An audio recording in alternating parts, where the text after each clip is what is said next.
Hey, what's up, Ink Fam? So I actually kind of struggled trying to get a good video out to you guys last week and this week. I didn't really have anything that I could truly showcase some technique on and kind of show you something that could help, to learn from and all that kind of stuff. So, I mean, right now, this is the only good footage that I have. And unfortunately, it's not even that good. I ended up missing a lot of the hair portion. But I'll go ahead and just get into it. So here I'm tattooing my client's ribs, the top portion of the tattoo where the woman's hair is, that is close to the armpit. And then the man with his hands crossed, that's towards the middle. And then obviously the bottom goes towards the hip area. I am using I believe it's an 11 curve mag 12 gauge from Stigma on my Ambition Soldier machine. And then I am using Empire's Gray Wash set. It is a pretty dope set. I'm not gonna lie, but I actually most of my client's tattoos, he has almost a full torso and double sleeves, fully finished out. This is the client that I did the full back piece. If you guys have been watching my channel, there was a back piece that I posted a few weeks back, and this is that same client. We actually tattooed his other side, his other ribs, a few months ago, and it did not get this red. Specifically, this side of his body, for some reason, was just getting very red, and it made it very difficult to get some smooth blends and to really show the ink that I was laying down. So it was a little bit of a difficult process. This tattoo took longer than I wanted it to take, than what we expected. He had booked me here for 3 days back to back because we had other projects that we're going to work on his chest and stomach area, a little bit on his sleeves.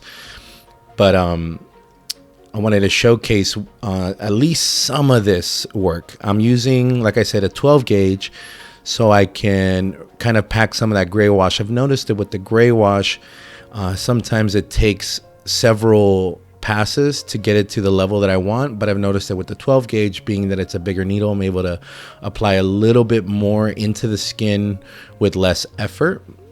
But I do have to be a little bit smoother with my blending. And I don't know if you saw on the neck earlier, I was doing the cross hatching method, where and then mostly using pendulum motion the whole time. So this helps me create a smooth blend while still being able to pack because of the larger gauge of the needle. And whenever the skin gets red like this, you can continue tattooing. It's just difficult. It's a process. What you want to do is give it a pass and let it wait a little bit. If you see, I'm not in one area finishing it out for a very long time. I don't give it a lot of passes right away. So like there, I finally went back to the neck area to kind of darken it up after it sat for a little bit. But I'm not right in the middle of the neck, which I had just tattooed a few seconds ago, and so just trying to find the level. And if the skin is very red and reactive like this, and you continue trying to push it into the skin because you don't see it right away, or because it's not taking it, you need to stop. You need to slow down. You will irritate the skin even more, and you will not get any ink in. As a matter of fact, it'll get to the point where you won't even be able to tattoo them for that session. So you want to take it slow, wait a little bit, tattoo some, let it rest, and then come back to it. I don't know if you could see, but towards the bottom of the tattoo, on the chest area and arms that I had just tattooed earlier, the redness has gone down significantly compared to the face and everything that I'm tattooing fresh right now. And so in a little bit, actually towards the end of this tattoo, I go back over and add some of those shadings that I'm missing. There's a lot more stuff that I needed to add in at the base of the neck, into the chest area, in some shadow areas. I think the thumbs needed some shadowing as well. There was several things that I need to add, but again, you can't keep pushing it into the skin, otherwise it's just going to keep getting irritated, and it's going to make the situation worse for you.